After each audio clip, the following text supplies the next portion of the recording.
What's going on, everybody? This is John J Gaming on the mic here, coming at you with a brand new episode of the NCSL Dynasty, located exclusively on NCAA 14, also featuring that college football revamp as well. We have had an extraordinarily exciting season of NCSL football here in year number 4, and we find ourselves here in a week that is mainly held by rivalry games. And not only is there rivalry games, not only is that personal pride on the line, but so much bigger is on the line here today as well. Conference championship games being decided. Who gets to host those conference championship games, as every conference does have the right to host that conference championship for the team that has the best record in the conference. What about those at-large bids as well? There's only 2 to go around.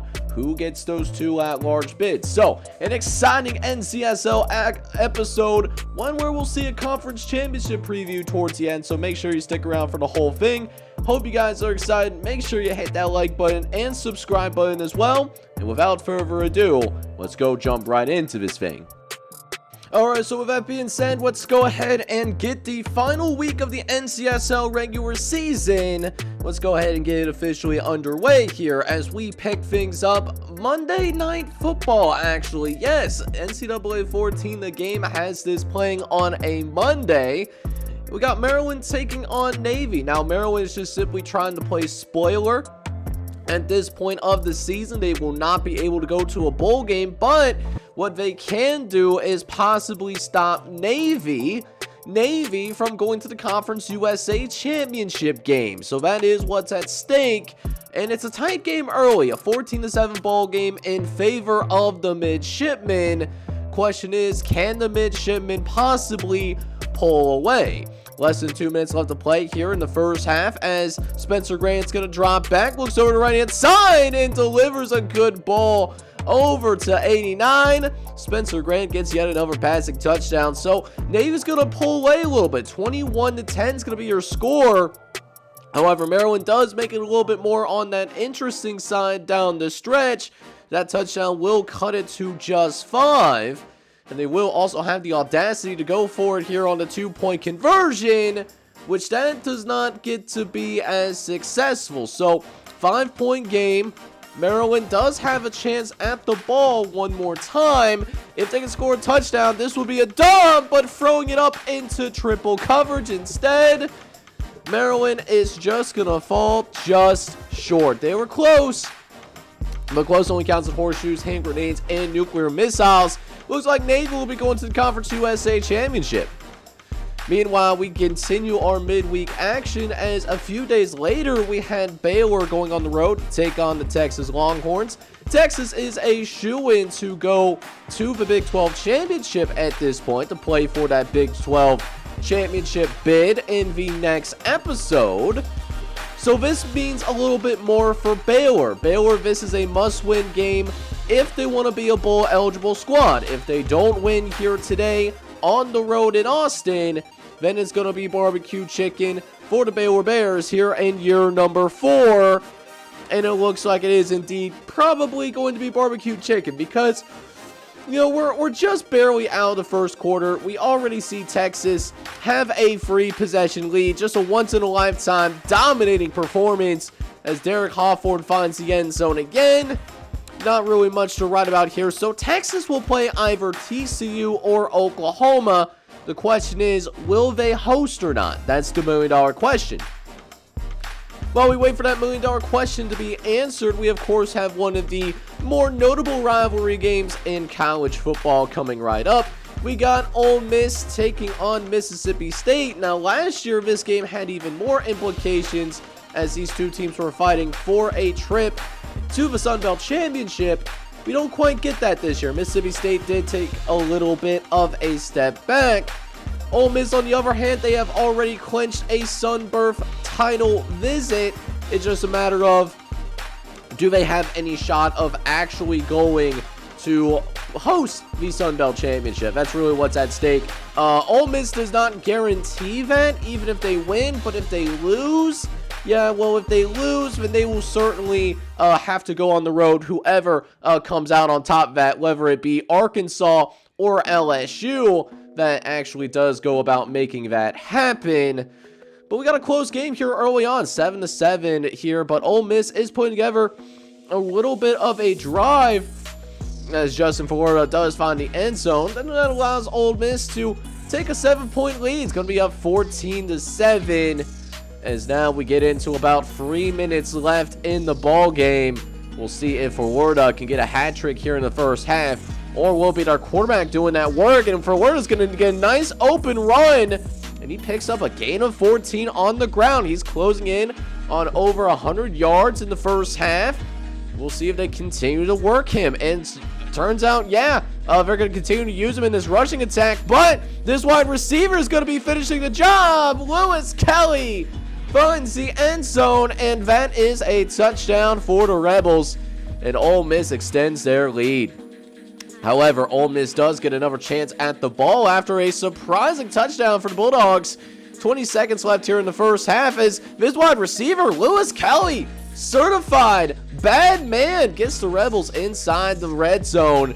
We'll see if they can capitalize on the opportunity as they'll drop back the pass, has some protection, finds a man in the end zone. It's Dedrick Hill for the touchdown. And so Ole Miss will begin to pull away. Mississippi State will try its very best to make it a ball game, but even with that touchdown on the board and with John Huff breaking a school record as well, still going to need a lot of help if they're going to actually pull this off. However, 4:30 left to play in the game. We'll see him go over to the left-hand side, gets out of bounds, and temporarily stops the clock. So now we got a goal line situation. They could go for the field goal, or they can make it easy on themselves and get a touchdown, but instead they put the ball in danger. And you just hate to see it. You hate to see B.J. Hughes trying to make something happen, but instead, he puts that ball in danger, and now, time becomes even more critical. Thankfully, Ole Miss does not take advantage of the turnover, and so Mississippi State is still in this game by every means, but it's going to be a lot harder at the same time. Hughes is going to drop back the pass and throws another interception. It's picked off for the second time in the fourth quarter. And Mississippi State, they still have all of their timeouts, but they are in some deep shit right now. I'll tell you what. So Mississippi State has a chance to shut the door, and they will with Justin Florida. He's been clutch all day today, and Justin Florida will help Ole Miss take down their hated rivals on the road, building momentum for the Sun Belt Championship. That being said, speaking of those championship games, Nebraska in a clinch situation themselves. Either they win or Minnesota loses to Kansas later on in the episode. If one of those two things happen, we will see Nebraska going for that American Conference Championship. But Iowa is no slouch. They've had some close losses this year against some of the upper echelons of the American Conference. And so we find ourselves here at Kinnick Stadium with Iowa given the opportunity to take a 10-0 lead. And sure enough, they will. Kyle Wall is going to get those 10 toes down, and Iowa takes the lead into the half. So an upset alert of huge magnitude as Nebraska finds itself down by 10 here in the second half of action. However, Nebraska finally gets a shit together here offensively, as we'll see them finally get an offensive touchdown midway through the third quarter. Blake Thomas will score for the Cornhuskers, and it's just a one-possession game. After an Iowa field goal, I'm sure you heard that many times. After an Iowa field goal, Nebraska does have a chance to actually take the lead. And on a 3rd and goal, Robinson's going to call his very own number. And finally, Nebraska, well, they did have a lead. However, Iowa would fire back quickly, get another touchdown of their own. But give credit for this Nebraska team after starting as slow as they did. They got it back to a tie ball game at 24 apiece, but they got to get a stop. They got to get a stop against the Iowa offense, And I don't know if they're going to do it. I don't know if they're going to get the job done at all, because on 3rd and goal, it's going to be a quick read option for Drew Fox, and Drew Fox gives Iowa the lead. So, less than 2 minutes left to play. Nebraska has to go 85 yards in order to tie this game up. I'm not even talking about winning. I'm just talking about possibly forcing overtime. Critical situation for the Cornhuskers, as Robinson's going to hand it off to the tailback, Tim Hayden. No, Pierre Nelson actually getting that carry. He gets another first down, and now they're in Iowa territory. A couple of plays later, Robinson looking over to right inside, got a receiver, makes a play, and it's going to be brought out of bounds inside the 15. Here comes the Iowa Hawkeyes looking over the middle, handing it off to Pierre Nelson, and finds the end zone. Touchdown, Cornhuskers. They tie the game, but Iowa drives down the field themselves. They get a last-second field goal, and it's over. Iowa stuns Nebraska, and now it's up to Kansas to beat Minnesota. And that's why you go and play the game, guys. You never know what can happen. Speaking of those games, let's go to our first studio update of this episode. Eastern Michigan taking down their rivals in Mount Pleasant, 20-19. So the Eagles will be bowl eligible here in year number 4. Central Michigan, their season ends at 4-8. But with that being said, we got some good old-fashioned hate coming to your doorstep very shortly. What we got going on, Georgia taking on Georgia Tech, and the Georgia Bulldogs are looking to have an undefeated season. Who knows what's going to happen with the SEC Championship? We don't know if Georgia or Miami will be the one hosting, but Georgia would improve their odds of doing that if they can find a way to handle their business against their little brother in the state of Georgia.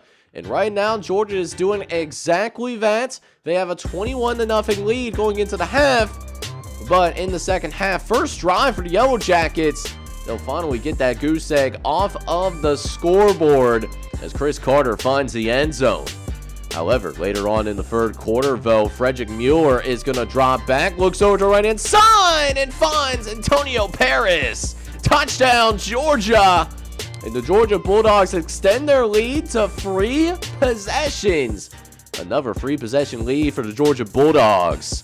But Georgia Tech not going down quietly into the night. They are trying their best to go out and play spoiler here in year number 4. Even though, listen, Georgia Tech did admittedly take a step back, they still have some games left to play, but they would love to take down their undefeated big brother in the Peach State.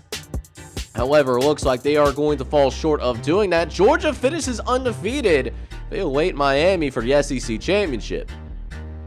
Now, that being said, we have more championship implications coming your way. In the MAC, Kentucky takes on Tennessee, and this is your pure winner-take-all.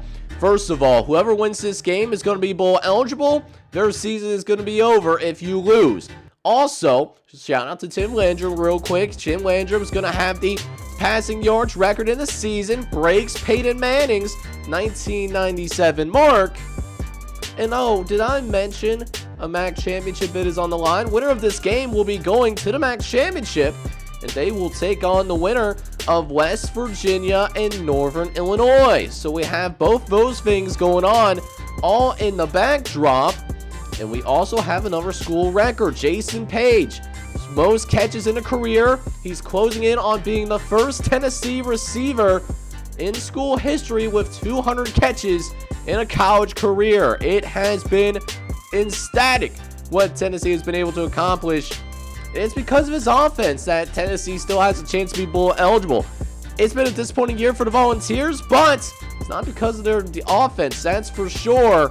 Justin Credible is going to have to play absolutely perfect for his guys to have any shot of going to the MAC championship game. And Darren Fleming is going to get the scoring started for Kentucky. They choose not to go for the 2-point conversion. That could hurt them a little bit in the end because Tennessee, they are just firing on all cylinders. They get another touchdown to end the first half. They put up 30-plus in one half. Just absolutely diabolical stuff happening in that first half of action. Meanwhile, in that second half, the onslaught continues as Kentucky just cannot do anything defensively. And again, just incredible. He's doing what he can, to try to will his team to victory. But I mean, at some point, your defense has got to stop something. At this point, you're not even asking you to force punts. Instead of forcing touchdowns, maybe force a field goal every once in a while. But Kentucky is going to lose out on yet another 2-point conversion. So 2-possession game, but it's a 16-pointer.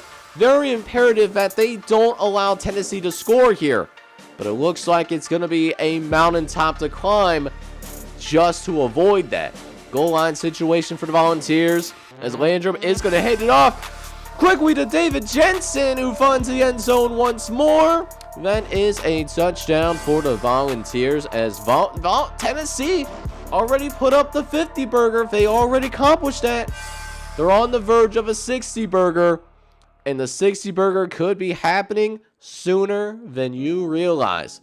Another first down for the Volunteers gets Tennessee inside the 15-yard line, where Landrum is going to hand it off once again to Sam Graves this time. Sam Graves been the bell cow back for the Volunteers, closing in on 175 yards rushing. This might be his final drive, though. Landrum fires over the middle and finds Jason Page one more time. That's a 5th touchdown pass for Tim Landrum. And Tennessee will be seeing him in the MAC championship. But who will they face? We'll find out later this episode.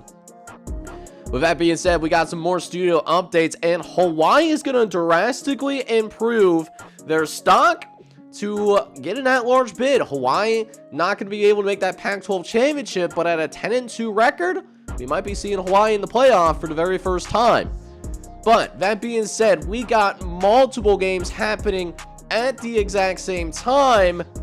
We got a good one here. Juicy games happening around the country. How about the Iron Bowl? Iron Bowl, one of the classic rivalry games in college football. And how is a man that wide butt naked open? How? How does Josh Briggs have 20 yards of distance between him and the next defender? I'm absolutely confused by how that could be allowed. But Jeff Boone is going to find the end zone as well for the Crimson Tide. However, they do end up missing the field goal. So should be 30-7 at this point. It's not 30-7. Instead, it's going to be, 29-13, maybe 29-15, depending on if they can get this 2-point conversion or not. Although it looks like Auburn is going to be well short of that. So, 16-point lead for the Crimson Tide as Burchard's looking to finish the deal, but he puts the ball on the ground instead. And hold up, wait a minute. This is gonna get a lot more interesting now. Okay, this could get very interesting here. We'll see if Auburn can do something with it. And they throw an interception. It was just that kind of day for Auburn. And Alabama is going to win the Iron Bowl, winning it convincingly, by the way. 32-13 is your score. But with that being said, we got a little bit of a Sunshine State showdown between Florida and Florida State. Granted, there's not very much sunshine here today. A little bit of a downpour up here in Tallahassee, Florida. Florida recently falling out of the top 25 after they're been upset last episode by UCF. Florida State, on the other hand, because Miami did end up going undefeated and they're in the same division, well, Florida State's not going to go to the SEC championship. But what they can do, a win here would cement them into the college football playoff as well. They would get one of the 2 at-large bids most likely, but certainly not guaranteed by any means. Florida State also in a little bit of a rock fight with Florida. This is actually the first touchdown that we legitimately see today, and it took more than a half to actually accomplish that. So if this is a game that Florida wins, this is the type of way that they would do it too. Turn this to a rock fight.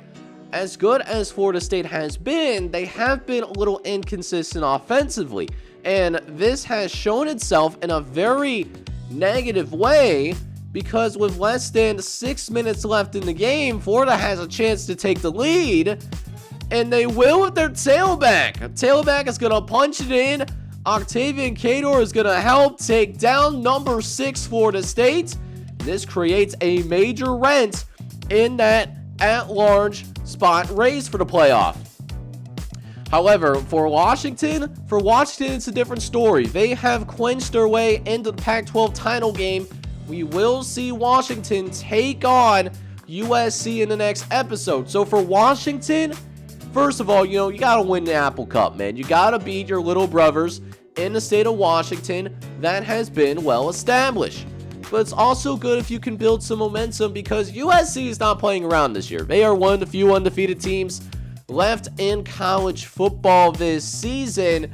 And so for Washington to pull this off on the road, mind you, they got to be able to bring their A game. The A game has not been brought here today, though. This is what happens when you take your little brother not as seriously as you should. You get situations like this where we get deeper into a game, and Washington State, who might be on the verge of a double-digit loss season, well, they might be on the verge of maybe pulling something spectacular out here.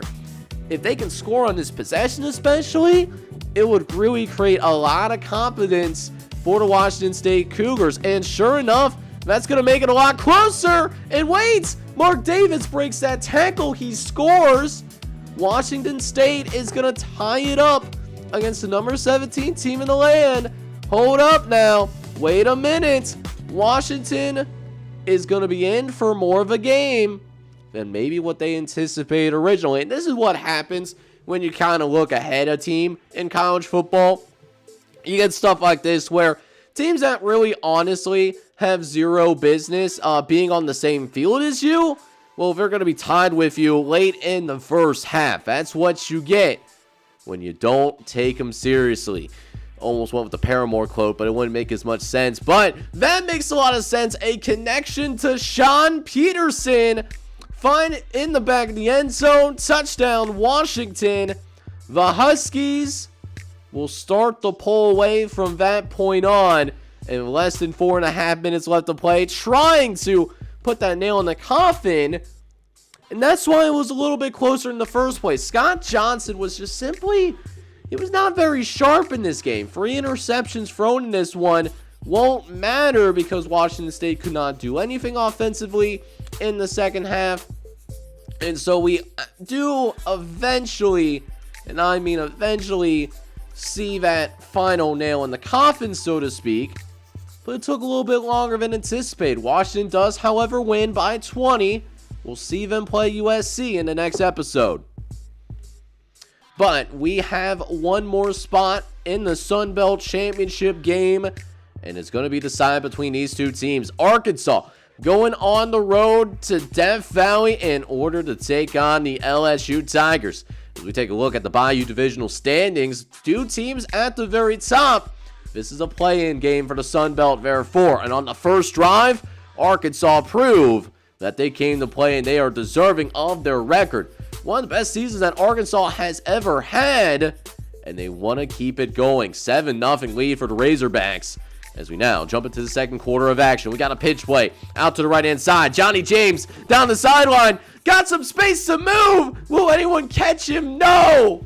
Johnny James is going to take it all the way to the end zone. Touchdown, Arkansas. So heart-stopping. I nearly lost my voice on that particular sequence. But the Arkansas Razorbacks in this Bayou Divisional Championship game, they'll take a 14-0 lead. Now, with that being said, LSU looking to respond. This could get out of hand if they are not careful. And how about this run? Staying on his feet the whole time, and he could take it all the way. No! He gets chopped down inside the 15-yard line, but a big-time run gets LSU in the red zone for the first time today. And Derek Brown is going to finish the job, finding Mark Palmer in the end zone. That is a touchdown for the LSU Tigers. Coming in as ranked number 5 in the nation, by the way. But with that being said, LSU starting to work its way through slowly but surely as Derek Brown's going to drop back to pass. He wants to take the lead for the first time today, but it will not happen. Not on his watch. What a big-time interception by 28, as Arkansas is able to preserve the lead, and they're looking to capitalize off the interception. Going to be looking at Jacobs, possibly taking it down the sideline, able to make a man miss. Can he go all the way? No, he's going to be brought down at the 1-yard line, but another big-time run for Isaac Jacobs, who wants the knockout blow possibly. They go into their power I formation as the fullback gets a little bit of love. It's Keith Jones who finds the end zone. Touchdown, Arkansas. The Razorbacks are roaring now. They are hootering and hollering in that section of the bayou. And now LSU finds itself with its season possibly on the line. And they will respond in kind. Aaron Gunn's going to find the end zone early in the fourth quarter. They will go for the 2-point conversion as well to try to make this a 3-point game. Brown rolls out to the left, fires over the left-hand side, but it's incomplete. So that will make it just a 5-point differential. And so LSU, they need another touchdown, which they will get. Aaron Gunn finds the end zone. Touchdown, Tigers! And LSU takes the lead with less than a minute left to play. Brown looking to try to make it a field goal game. The 2-point conversion is not good, but LSU is going to come back, puts up the last 12 points of the game, and LSU is playing Ole Miss for the Sun Belt title. But with that being said, we got another studio update. Army looking strong yet again this year as they beat Boston College 24-19. Army going to Conference USA as well. Plus, we got other games that are happening around the country as well a little bit later in the evening. How about Duke and North Carolina? A great rivalry on the basketball court, but don't discount what the rivalry could mean on the football field as well. Winner of this game will go to the ACC Championship. They will go to Blacksburg, Virginia to do that. But North Carolina in a little bit of a dogfight here in year number 4. PJ McNair's been trying to build this Duke program up and has their first winning season here in the NCSL series. But will that be enough to get past North Carolina, though? That has been the tall task as of late. And so far, North Carolina is controlling the ball game here in Durham.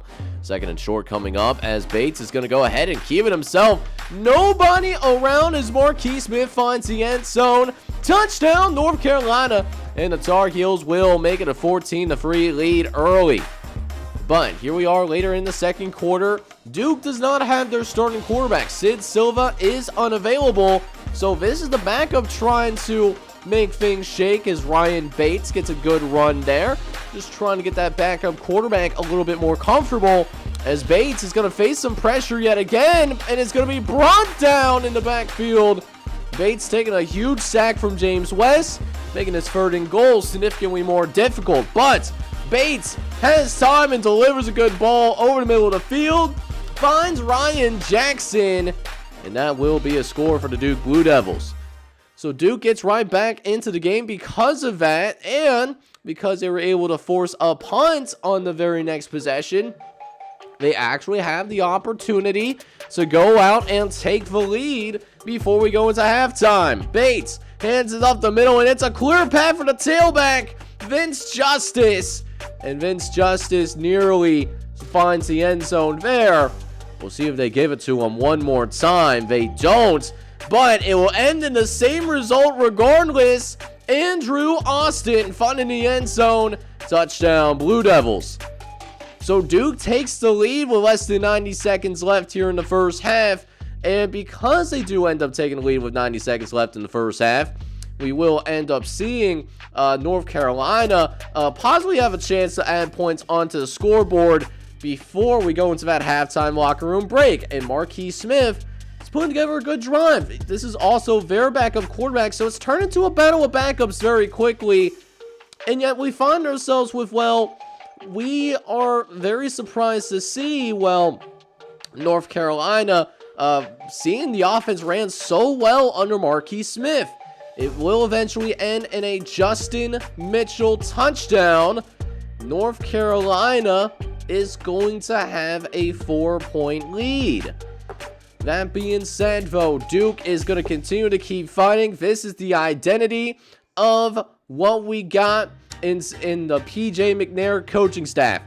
Duke coming in undermanned. It does not matter, though. They have a chance to take the lead as well, as Bates is going to keep it on the read option. Makes the man miss and fights his way into the end zone. Touchdown, Duke! The Blue Devils take the lead again. And they might go for the 2-point conversion as well, with their tailback, Ryan Robinson, who punches it in. Touchdown, Duke! And so, that being said, Duke takes a 7-point lead into the final quarter. 1 quarter away from deciding who goes to the ACC championship and who's going to have to settle for a regular bowl game regardless. 35-21 now your score after another Duke touchdown. Marquis Smith must respond. 3 minutes left. What a throw! That was extremely tight coverage. I don't know how he fit it in there, but he got it into that small hole. Huge pause on that. And Andy Jackson's also going to score for North Carolina as well. Puts the Tar Heels to within 7. But all Duke has to do here is just run out this clock. That's all you got to do. Run out. Runs left of the clock. And you're going to be going to the ACC championship game. You're right there in the perfect position to do just that. 2nd and 5, though. They try to run the speed option. And it's on the ground. It's fumbled. North Carolina's going to recover. PJ McNair. Oh, baby. He is disappointed for sure. And now he needs his defense to come up with one more stop. Smith looks over to the right-hand side. It's a nice throw and gets across the 15-yard line. Lester Estes just makes it a whole lot closer.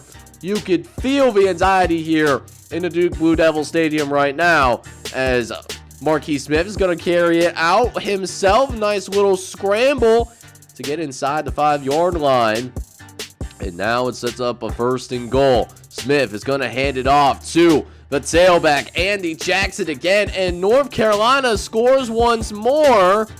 He also sets a school rushing record as well.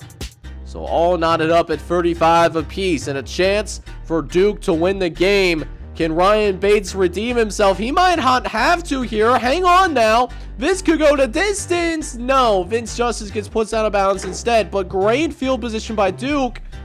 And Duke only needs a couple of first downs to be in field goal range. But Bates, what he wants to do instead, he's going to launch this nuke. And he gets it. Dustin Black into the end zone. Touchdown, Duke. Ryan Bates has not acted like a backup today. That's his 4th touchdown pass of the evening. And now North Carolina has to drive 80-plus yards in less than a minute.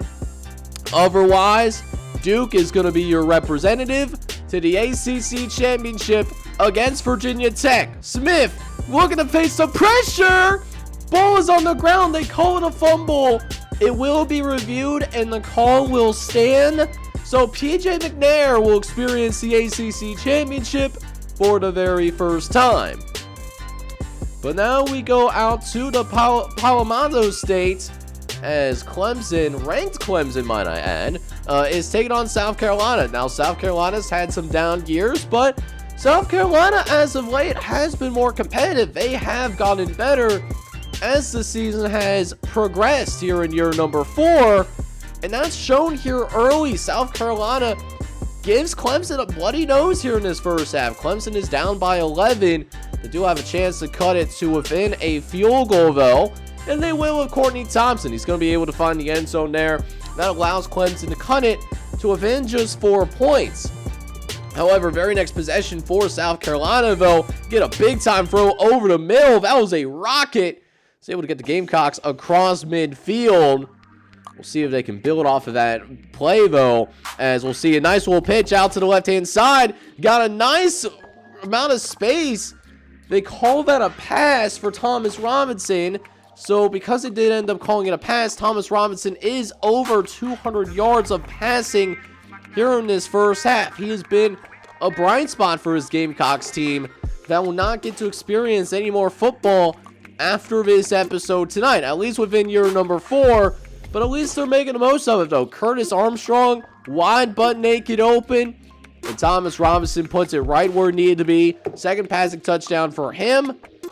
So South Carolina has a convincing lead over a ranked team. Do my eyes deceive me? I have to double check my glasses real quick, but no.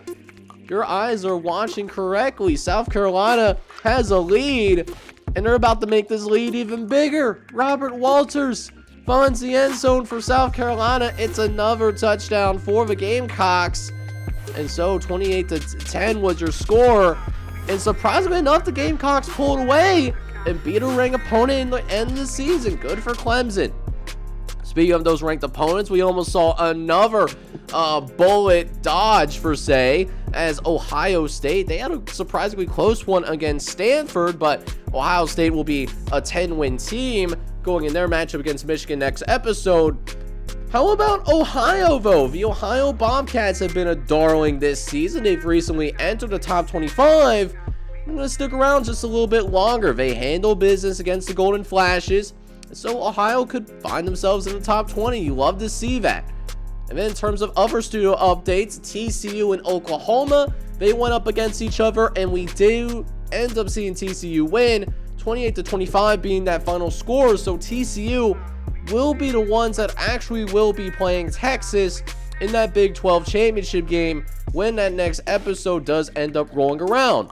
As for Northwestern, though, how about playing a little bit of spoiler, taking down Illinois 32-26, makes Illinois' season just a little bit more sour. Illinois definitely falling off in the second half of the year. And to round out your studio updates for now, Missouri is able to take down Texas A&M 28-25, prevents Texas A&M from going bowling. Speaking of those bowl games, Notre Dame needs to somehow find a way to beat the #1 team in America just to go bowling. Imagine saying that to yourself at the start of the season. Notre Dame, one of the best talent rosters in America, and I'm sure it's going to create some uncomfortable questions for Marcus Freeman this upcoming season. Maybe we'll see the Notre Dame head coaching job open up. Who knows? I certainly don't know. I have not recorded enough in advance to give that kind of foreshadowing. Just don't get that in your head. Just something to keep in mind, though. Especially how Notre Dame has started, too. USC quickly jumps out to a 14-0 lead. So if Greg Hunt can't respond with a touchdown of his own, this could absolutely get out of hand as Ben Bentley, oh baby, Ben Bentley got torpedoed down. I mean, I'm surprised he's back up right now. That was a nasty hit, but he's going to stay in the game, and it's going to be a nice decoy for Greg Hunt, who keeps it himself and makes it just a one-possession game here instead. Now, second quarter coming up. Notre Dame still having the same issues that they had in the first quarter of action, and that is not really being able to generate any stops. Granted, this USC offense has been hard to guard all year long, and we are seeing those implications playing out in real time as USC does end up putting a 30-burger up on this Notre Dame defense before we go into halftime. We'll see if they can score a similar amount of points that maybe Tennessee did earlier in this episode. But Greg Hunt is not going to give up very easily. He's going to get a big throw over to the end zone on the 2-point conversion. But there is an issue. He was out of bounds and didn't reestablish himself. So Justin McBride does get called for the illegal touching. And so the 2-point conversion does ultimately get waived off after all. And so because of that too, if they want to make this a 10-point game instead of just going for an extra point and calling it a day, they got to go for the 2-point conversion yet again. And Greg Hunt, well, he's going to deliver on that 2-point conversion. It's good, but it's just too little too late, though. USC proves to be too much, and Notre Dame's season is going to come to an unfortunate end. However, big-time matchup in the MAC, though. We know that Tennessee is going to be there. Who will Tennessee have to go to? Will they have to go to Morgantown, or will they have to go to DeKalb, Illinois for the MAC championship game? That is the million-dollar question, and both of these teams are excellent football programs. 10-win seasons for the both of them right now. Very good seasons for the both of them. But only one can come out as a winner. Who wants it more? It seems like Morgantown is going to be willed to take the lead as Michael Wright is going to get the first touchdown of the day. West Virginia will take an early lead. However, Northern Illinois in the first half, they did a good job moving the ball, but they have been able to finish in the red zone, at least until now. Fourth red zone opportunity for Northern Illinois, and we find ourselves with Northern Illinois finally getting into the end zone. And just in general, in the second half, NIU does a much better job of finding that end zone a little bit more. Another touchdown for the Huskies. And so Thomas Hammock Jr., the offensive coordinator at NIU, he could be just a quarter away from going to his first MAC championship game in this series. But you also have to find a way to get Taylor Steffens down to the ground, but maybe not. Taylor Steffens is going to find himself throwing an interception here. A rare mistake for Taylor Steffens, who's been excellent this year for West Virginia. They do score here with 4 minutes left in the ball game as well, but it will not be enough though. So NIU wins 23-17, and that means NIU not only going to the MAC championship game, they will also get to host the MAC championship game as well. So which does leave us with just a couple of more games left in this episode. This could have some implications out west. Colorado comes in 9-2. They're not ranked, but if they come on the road and take down a ranked Utah team, that could maybe change some things up a little bit. Maybe Colorado can replace Utah in those top 25 rankings. Maybe they can, play a little bit spoiler, prevent Utah from going to the Mountain West title game. I think these two teams are also in different divisions, so it's very possible that we could see these two teams again. Literally next episode, it could be a rematch. So something to certainly keep in mind in this Rumble of the Rockies. And Colorado is standing on business right now. They are certainly standing on that business.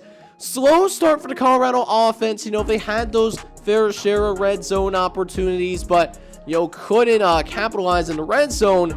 They do a much better job of that the last couple of times, though, as Lester Jones just continues to build off his school record for most passing touchdowns in a career.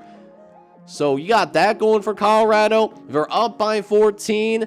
And Utah's going to need some heroics here in the fourth quarter just to keep the game going, as they need a touchdown on this particular drive. We'll see if they can make it happen here, as Utah's going to drop back to pass with their quarterback's going to throw over to the left-hand side off of the crossing pattern and almost in the end zone, but is going to be just short. So that clock is going to continue to run, and that clock is not Utah's friend right now. I can tell you that much. They will eventually stop it at 5:27, though, courtesy of that touchdown. But they had to use all their timeouts just to get the ball back, though. And Utah needs a last-minute Hail Mary, and they get it. Eric Rogers gets it into the end zone. Touchdown, Utah. And we will have overtime on our hands. So let's see what shakes out here in the first overtime period. Utah is going to start with the football, as they will do a little toss play over to the left-hand side, get some good yards out of it. 11-yard gain for Robert Harper. Harper still looking to get to that 100-yard mark. It's been tough running for him. He'll still be in the backfield to block, though, and he'll have Kevin Hooper, who had that almost had that last-minute touchdown, or at least he was in the area. But third and goal, however, it's going to be a quick run for the quarterback, Joe Ingram. And Joe Ingram is going to be able to find the end zone. A touchdown for the Utes. And Utah is going to take the lead. And if they can stop this 4th and 4, Utah is going to come out as a wiener. But that will not be happening, though, as Tommy Horton's going to be able to get those 10 toes down in the 4th down play. And so that means we'll have second overtime. Can Lester Jones deliver once again here in the second overtime, though, as Lester faces some dynamic pressure, finds Johnny Black in the end zone. Touchdown, Colorado. and Utah gets themselves some difficult spots themselves. And if they can't convert a 4th and 28, it's over. Joe Ingram takes the sack, and Colorado stuns Utah 37-30. We might be seeing the Buffaloes ranked after all. So last game that we have of the entire regular season is a 10 o'clock game for the Civil War. Oregon taking on Oregon State. And Oregon, they kind of peaked too late, so to speak. You know, they beat Washington, and so if that tiebreaker was going to come into play, Oregon would just had to win this game, and they would have been the Pac-12 championship. But because they peaked a little too late, because they had, a little bit of bad bounces earlier in the year, that's not really in a position to do so. But you always love to see these rivalry games. You love to see, the passion between both of these fan bases. And Oregon's trying to prove Oregon State is the little brother for a reason. And just coming out hot out of the gates, starting with 24 unanswered points.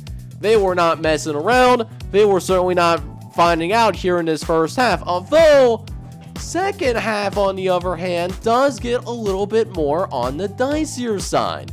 Oregon State is going to have multiple touchdowns in the second half. They get it to as close as 10 points. This game was not over. I thought it was going to be over. I actually did some super simming, but Oregon State bounces back though. So if Oregon's held to a field goal, I mean, it's certainly not over by any means. Reggie Peterson quickly puts a stop to that though. Reggie Peterson puts the nail in the coffin, and Oregon finishes the regular season strong by taking down their rivals on the road, up by 10. So it's been an extraordinarily entertaining final week of the regular season, and that doesn't even account for some of the games that happened outside of nationally televised spots. New Mexico, for example, New Mexico's not going to have a good year. 2-10, nothing to be proud of, but they do finish the year blowing out Air Force 63-24. So offensive coordinator Deion Kirby, well, he might be looking for a new job this upcoming offseason. As for Western Kentucky, they're also going to finish their season strong as well. They win 49-14 against Vanderbilt, and the Commodores, after having a brief shot at a bowl game, well, they dropped their last couple of games of the season. Now, with the shocker that happened in Nebraska's game earlier in the episode, Nebraska needed Minnesota to lose, and that just simply wasn't going to happen. Minnesota beats Kansas 35-7, so even though Nebraska beat Minnesota earlier this year, it will be the Golden Gophers going to the American Conference Championship, not Nebraska. What a twist of events for sure. As for California was also able to rally back and win their sixth game of the season. They beat Nevada 45-10. Not a year that California wanted, but California at least get to experience a little bit of that bowl eligibility.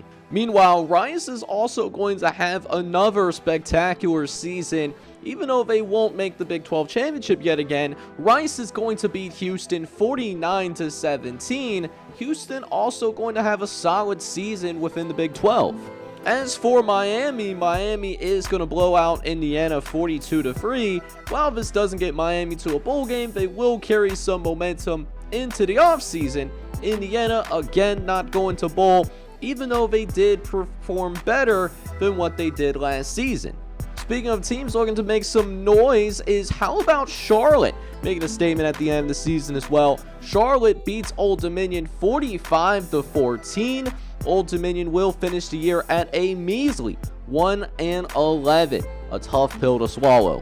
Speaking of tough pills to swallow, North Carolina State blows out Eastern Carolina 49-10. ECU briefly had a chance to go to the ACC championship game, but they folded in those last couple of weeks of the regular season. But how about the Pittsburgh Panthers? The Pittsburgh Panthers are going to work their way into the top 25. They'll sneak in at number 25. Pittsburgh does beat Syracuse 33-24, as Pitt is angling to have a really solid bowl game on their hands. So real quick, we're taking a look around the NCSL to see what is happening to be going on. So this is what your top 25 is going to be looking at going into the final games that we have going on. conference championship is going to be happening in the next episode, Hawaii is going to be at number 7. I think that's really important to see because Hawaii has the best shot of possibly going to getting that at-large bid. Florida State could certainly be in that picture as well. With that loss for Nebraska, it kicks them down 7 spots though, and so it looks like Nebraska, I don't think Nebraska is going to get into the playoff this year. They made it last year to the quarterfinals, so we're certainly going to have a few new teams in this playoff this upcoming season. And that leads us to Conference Championship Week, and this is what we will end up be doing in the next episode. The vast majority of these games are going to be featuring top 25 matchups. So we have a lot of exciting games happening here in the next episode. We will see every single conference championship game, and then at the end of next episode, you will also see the college football playoff bracket be revealed as well for all 12 teams that do get the opportunity. 10 of these 12 spots are going to go to conference champions. So a little bit of a March Madness style determination to see who gets one step closer to conference championship weekend. But I hope you enjoyed this episode. If you did, make sure you go ahead, smack that like button, hit that subscribe button as well if you do have to be brand new to the channel. This is John J. Gaming on the mic signing off. Hope you guys are all out there having a good one. Take care, everybody.